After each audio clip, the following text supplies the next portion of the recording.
Welcome, everybody. All of you who tune in from around the planet, thank you so much for coming. A while back, I attended a healing service at a lovely little center called the Temple for Peace. And as the healer was giving his lecture, I looked down the row where I was sitting, and there was a lady with this devil's outfit on. She had a sweater with a big picture of a devil's face on it. And on her leggings, there was a skull and crossbones. I thought, what's she doing here? She shouldn't be allowed in here. This is for spiritual people. Ego went on. And the voice said, if God let her in, then you can let her in too. So it was a good lesson in judgment, because I had my judgments about her appearances. But Spirit doesn't hold those judgments. Only ego holds those kinds of judgments. At another time, I was teaching in an adult school in the evenings, and there were two classes. There was a yoga class first, and then a stress management class afterwards. And toward the end of the yoga class, I look out the window, the window of the door, and there's this guy nervously walking back and forth, looking in the window, tapping on it, and it's making me nervous just looking at him. And he arrived early for the stress management class, and I thought, man, why'd you have to send a guy like that to me? And a voice said, well, who did you expect to come to a stress management class? Relaxed people? And I realized that he needed the class, and that's why he was there. And I remembered the line from the Course in Miracles Healer's Prayer that says, I'm content to be wherever Spirit wishes, knowing that Spirit goes there with me. And one form of that is if somebody shows up to you as a student, as a client, as someone in need of help, then there's a reason that Spirit sent them. You can help them. You're there to support them, not judge them. And so the man came into the class and he calmed down. He turned out to be a really good student, so I was glad he came. But it was just that initial ego. What's he doing here? But that's always ego. Spirit has its own ideas about who belongs where. And then one other time I was conducting a weekend retreat at a monastery, actually. And at the beginning of the retreat, we were going around and each person was introducing himself. And one guy looked kind of scary to me. He had like a goatee and dark glasses and a leather jacket, and his hair was all slicked back. And I thought, ooh, he's kind of a tough character. I don't know if I want to work with him. And when it came time for him to speak, he said, I came here because I deeply love Alan Cohen, and I want to learn from you. And he was so sweet and kind. And he turned out to be such a beautiful soul. He was just like a saintly, dear man. We became friends, actually. He was a very kind man. But my initial judgment was, what's he doing here? And so you can see how the ego works. We all have this, where you see somebody who looks scary or weird or different than you, and you judge them. And you say, I want to keep a distance from them. But really, Spirit sends people to us for a reason. And even if they are a difficult character, there's a teaching. They're an angel who's come to teach us and help us learn and grow. So for that reason, we have to trust that when we're with somebody, there's a reason. Sometimes it's a fun reason, sometimes it's a hard reason. But there's always a spirit. Spirit always has a reason. Now, Jesus was criticized for hanging out with tough characters. He hung around with people that others rejected. He went to dinner with tax gatherers, and he accepted prostitutes as his disciples, and he worked with fishermen, salt of the earth people. And he didn't accept only people who had degrees in healing. He worked with people who needed help. And actually, a lot of them turned out to be masterful disciples. There was Saul, who hated Jesus and campaigned against him. And then Saul had an epiphany. A light knocked him off his horse. And he became a follower of Jesus. He became one of the great saints, St. Paul. And he started out as a guy who was hateful of Jesus Christ. And sometimes when somebody has a very difficult situation, or they're in pain, or they have a lot of resistance, or they're just not, quote, a good person, and they have a transformation, that transformation is so much more powerful than if they'd just been a good person all along. At one of my early retreats, there was a woman who challenged me. She kept arguing with me the whole time. I thought, ooh. And then Sunday morning of the retreat, she had an epiphany. She came to me, I realized I realized what this retreat's all about. Thank you. And she became a very devoted student for many years. And, it was like that resistance, when it was rechanneled, became far more powerful than if there'd been no resistance at all. It's like Aikido, the martial art of Aikido. And what Aikido does is it takes the energy of an attacker and it redirects it in your favor. So you emerge triumphant. It doesn't resist.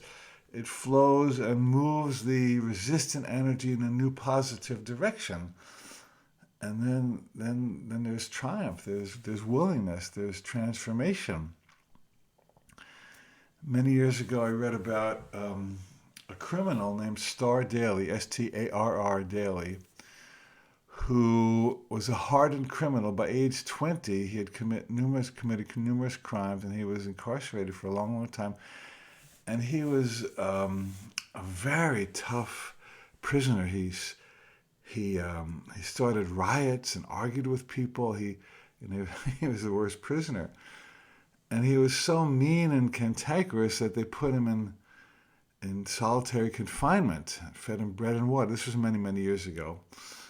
And when the guards came to give him his food, he spat in their faces.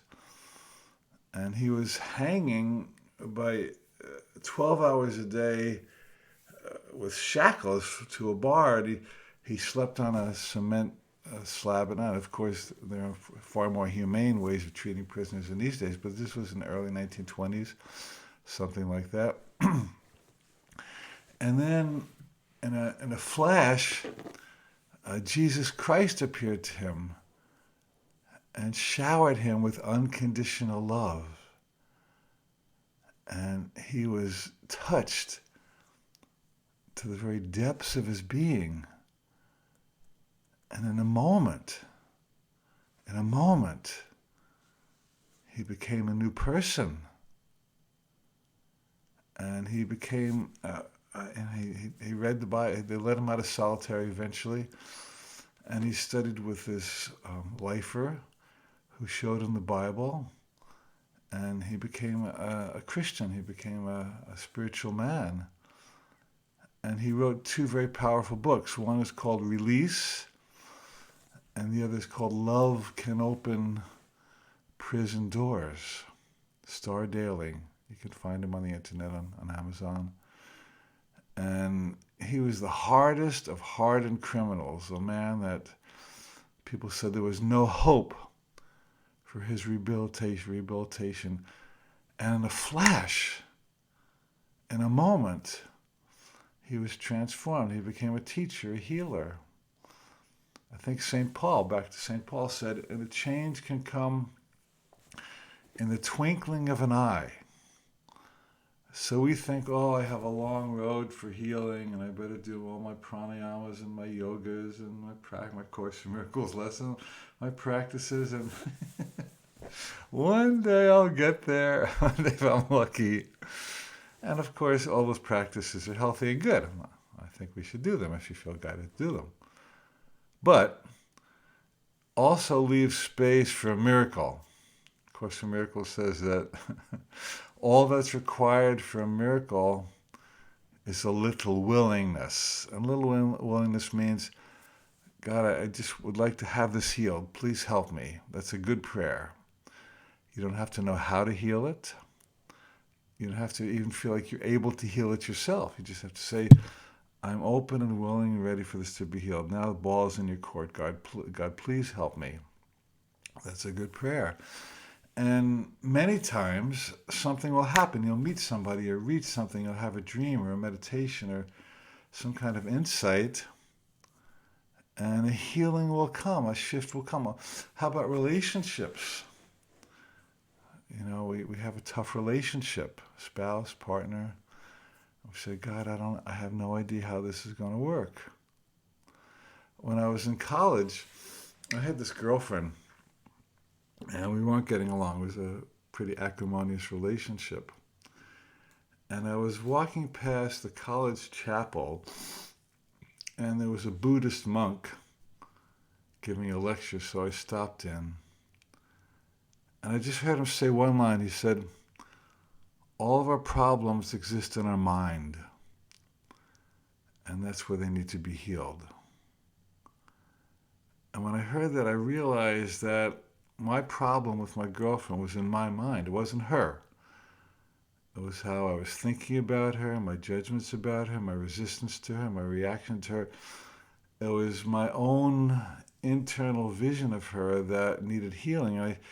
Something shifted, and I let her off the hook as the source of pain in my relationship. And I had a healing, and the relationship was different after that. I don't think I even stayed for the rest of the lecture. I just heard that one line. I said, that's it. I got my insight, and I walked out, and that relationship was better after that. And so you can see how a miracle can happen in one moment that changes everything.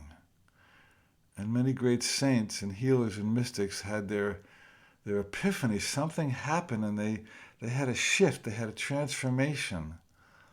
And their mind was different. And because their mind became different, their relationships became different, and their lives became different. And so we're calling today's talk, Mind Your One Business. And it's kind of a play on the phrase, mind your own business. Because, we might think that, well, it's my business to keep the lady in the devil costume out of the healing center. Or it's my business to work only with easy clients. It would be like a doctor saying, okay, I only want people who are healthy to come to me. Please don't come to me if you're sick. If you're healthy, let's talk.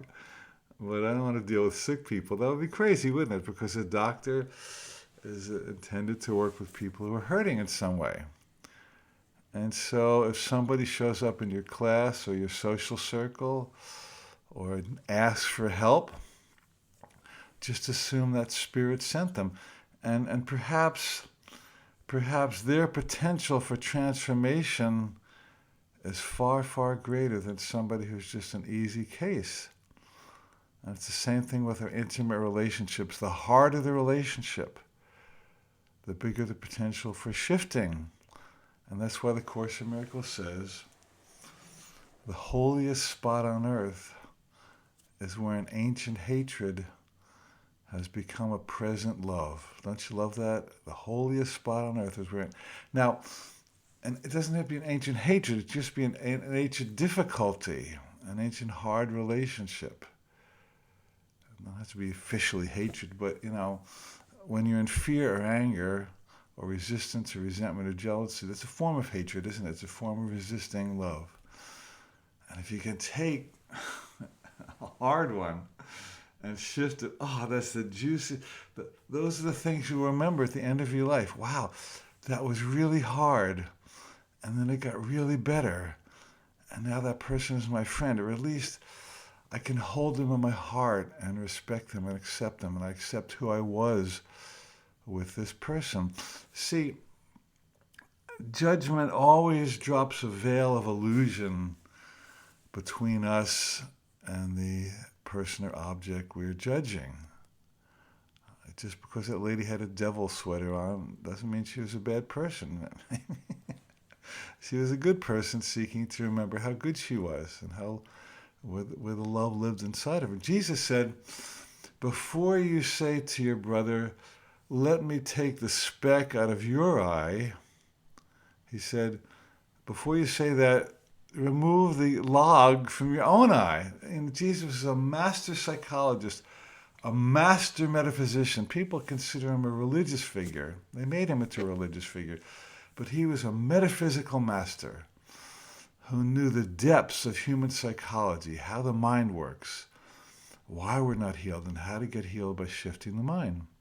My teacher used to say, before you lecture your neighbor on how to remove the weeds from her garden, remove the weeds from your own garden. So we're talking about today is mind your one business. The one business, of course, in Miracles tells us, is the healing of our own mind. Quit trying to fix people. Quit trying to save people. Quit trying to alter other people's behavior so it will make you feel more comfortable.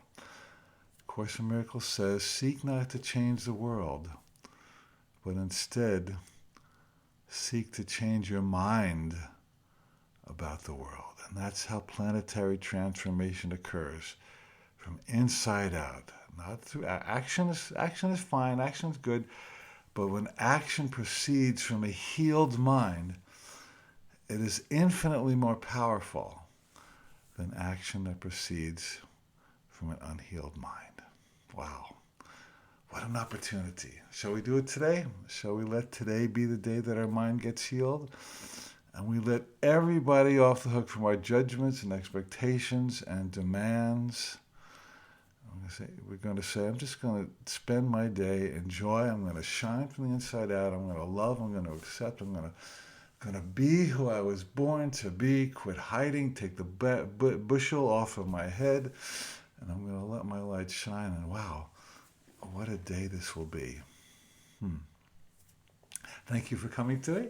I do want to remind you that on May 11th, coming up pretty soon, we're beginning my brand new series called Soul and Destiny, based on my new book.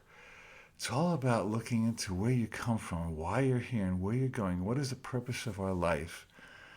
And how can we use all of our relationships, all of our experience to channel our healing so that we fulfill our highest destiny. We do not allow our destiny to be determined by anything or anyone outside of us, but we choose our destiny in harmony with God, and we live the life we came to live. Go to my website, alancohen.com, and you'll find the link there. It starts on May 11th. It's an 8-week, very intimate, deep, intensive, transformational webinar series. Hope to see you then. Thanks for coming today, and we'll see you next week.